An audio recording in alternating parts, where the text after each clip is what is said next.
Bonjour, bienvenue dans Instant Stress. Aujourd'hui, nous intéressons à un débat, à une discussion qui est à la fois grave et à la fois importante, que beaucoup de gens n'aiment pas parler, mais il faut en parler. C'est que se passe-t-il au moment de la mort? Et il y a toute une série de spéculations, d'idées, et vous allez voir que dans cet Instant Stress, en fait, certaines idées, certaines spéculations sont vraies. Déjà, il y a eu depuis les années 1975, ce qu'on appelle des expériences de mort imminente. La science a cherché à savoir ce qui se passait exactement juste avant, au moment et juste après la mort. Qu'est-ce qui se passe exactement? Et c'est ce qu'on appelle les EMI ou les expériences de mort imminente. Évidemment, les expériences ont consisté à réanimer après et à en survivre pour pouvoir raconter ce qu'on a vécu. Eh bien, il faut savoir que de nombreuses études et des études récentes montrent que, en fait, au moment de la mort, il se passe un événement extraordinaire qui révèle en fait des événements, des idées qui paraissaient peut-être un peu mystiques, un peu rêveuses et en fait qui sembleraient être vraies. En fait, il se passe quelque chose d'extraordinaire pour ce moment grave dans le cerveau. C'est le dernier moment du cerveau. Et il faut savoir qu'au moment de notre mort, peut-être dans les 30 secondes avant notre mort, il y a ce qu'on appelle des sursauts électriques, une activité cérébrale importante, plein d'ondes électriques qui traversent le cerveau. Et puis ces sursauts électriques, alors ça fait activer les neurones. Alors en général, quand on meurt, au moment de notre mort, notre cœur s'arrête. Et quand notre cœur s'arrête, il va arrêter de pomper le sang et donc et les poumons s'arrêtent également. Donc il y a plus d'oxygène qui arrive à notre cœur et plus d'oxygène qui arrive à nos organes. Et donc on a une très forte chute en taux d'oxygène, on appelle ça une hypoxie, puis un manque total d'oxygène, on appelle ça une anoxie. Et bien évidemment, nos organes, nos tissus vont finir par en mourir sans oxygène. Et c'est à ce moment-là qu'il y a évidemment de fameuses petites mitochondries qui ont besoin d'oxygène pour faire de l'énergie, et bien elles n'ont plus d'oxygène. Donc elles vont consommer l'énergie qu'elles ont produit, et donc tout s'arrête.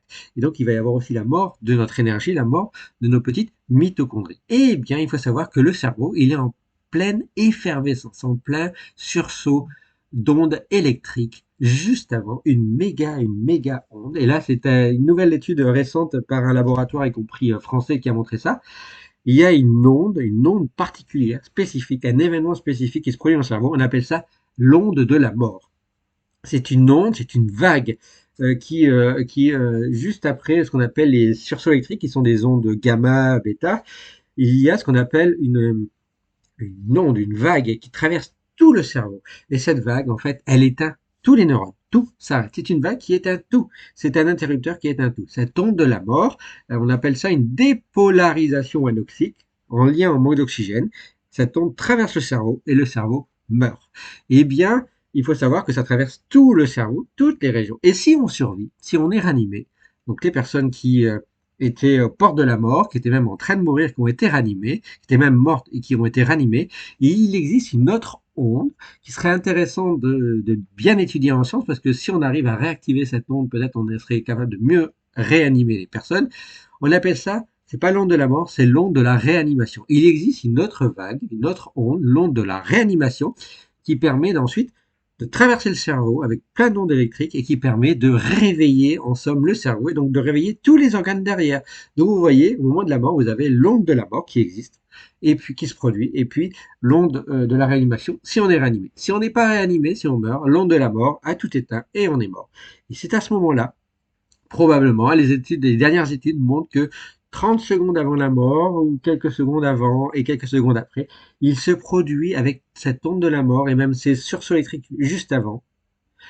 On disait jusqu'à maintenant que peut-être on retrouvait des proches disparus, on voyait des choses, on voyait un tunnel, on avait des souvenirs.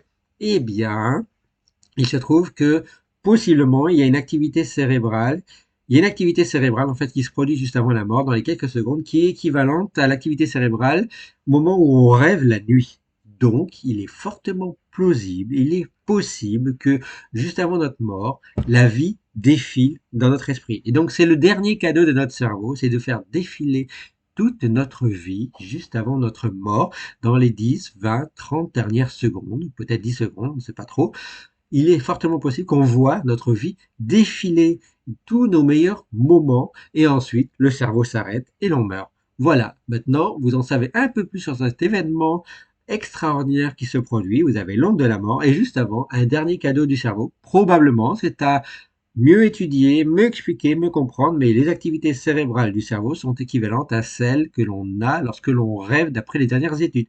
Et donc, ça suggère que probablement on serait dans une période de rêve juste avant de mourir et on pourrait voir tous nos souvenirs s'ouvrir à nous, défiler et ainsi nous laisser partir tranquillement, sereinement, paisiblement, si on n'a évidemment que des bons souvenirs. Voilà, en attendant un prochain instant stress, faites attention à votre santé. Merci à vous. Ciao, ciao, ciao.